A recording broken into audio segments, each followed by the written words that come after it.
All right, let's answer some questions that we got in the comments last time. Yes, these comments were made on our second broadcast with regard to happiness and peace. And the first comment that we would like to address challenges the perceived statement that beyond a certain level of material stability, happiness is assured. Well, let me just read the statement. I would have to disagree with the view that you can apodictically claim that beyond a certain amount of income, happiness is assured.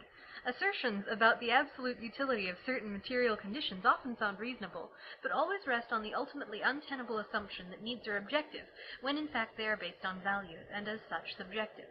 The roughly 1 million people who kill themselves every year is testament that material consideration are not always paramount.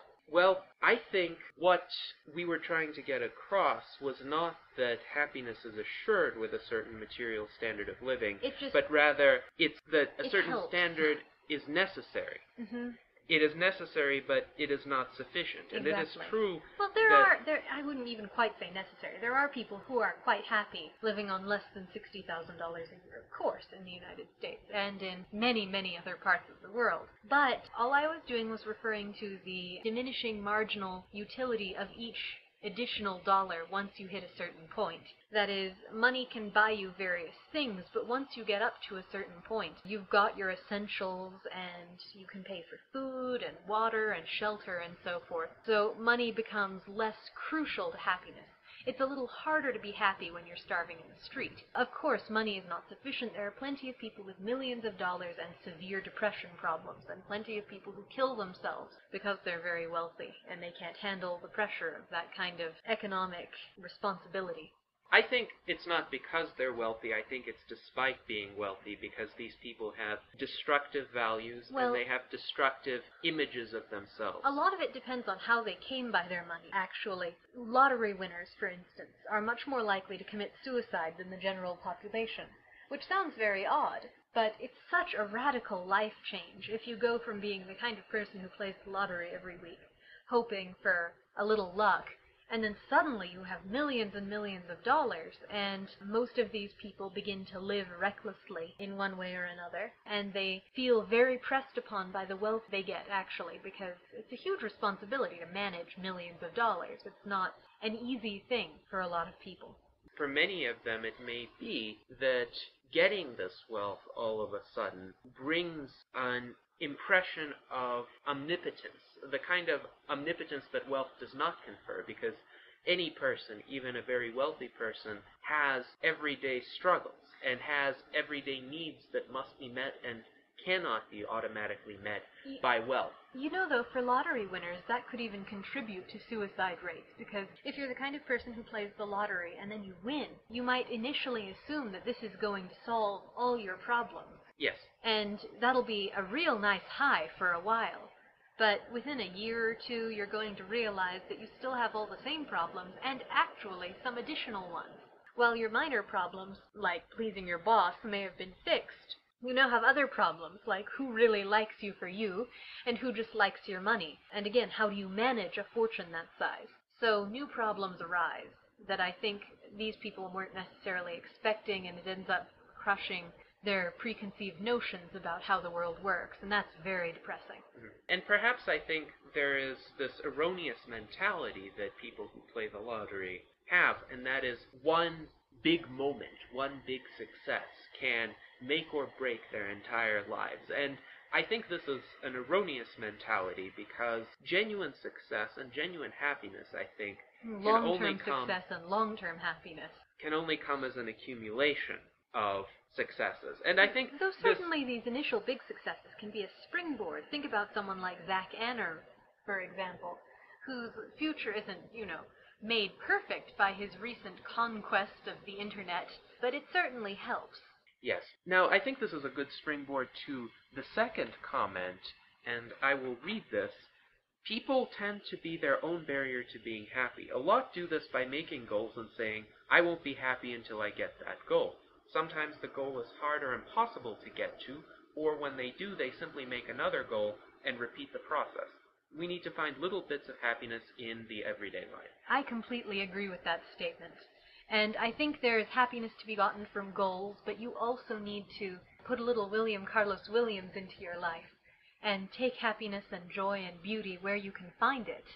Because life is delicate, life is fragile, and you never know when you might not have it. So there is a degree to which one needs to take the opportunity to be happy. Yes, it's fine to set big goals and ambitious goals, but at the same time, one also needs to have a focus that rewards something in one's immediate vicinity in terms of time, in terms of place. One shouldn't just look at very remote and distant things and say, well, this is the aim of my life, and I'm going to struggle my entire life to get it, and if I don't get it, I'll be very disappointed. If I do get it, I will have won in some cosmic sense. Right, no one achievement will ever do that.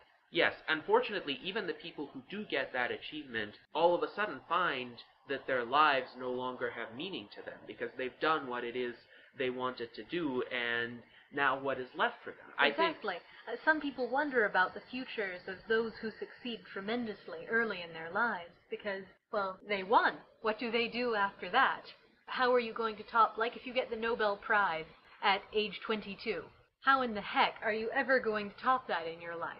I think it's important, therefore, to have multiple aims and aspirations in one's life. Right, to never be flexible. define yourself as a person of a single discipline. Yes, to be flexible with regard to goals, to be flexible with regard to activities, and to also pick a variety of activities and passions, values, yes, things that one enjoys doing. Even hobbies can play that role. So for a person who gets the Nobel Prize at 22, I'm not such a person, but if I were, I would say, all right, now is the time to go into a different field. Now is the time to learn something else. Or now is the time to take up a particular pastime. Right, once you reach max level in a certain discipline, you stop leveling. Yes. So it's time to take up a dual class, perhaps. And it's interesting, some of the greatest economic minds have done this. Say, Julian Simon, or Milton Friedman, or Robert Lucas, some of the great economists of the late 20th century. They kept going from one area of economics to another. When they wrote a prize-winning paper in one area, all of a sudden they thought, well, here's another field that I've always been interested in that I haven't had time to explore, and now is the time to do it. Yes, all of those men had the courage to make that kind of later in life switch that can be very, very challenging and terrifying. Once you've succeeded at something, to decide to go do something else that you have no guarantees that you'll do anything near as well on. But the alternative is stasis and perhaps giving lecture tours for 50 years about what you did a long time ago. About the exact same thing over and over. And your stability of life may be assured, but is that enough? One important thing to keep in mind is that the world also keeps changing, and one particular accomplishment may be extremely significant at a particular point in time, but if one just remains there, resting on one's laurels, that may leave one behind. That may leave one as an artifact of history. Goethe had it right when he said, that which moves not forward goes backward. There's no happy place of stasis, no means of just standing still and doing nothing and enjoying what one has done already without doing something more.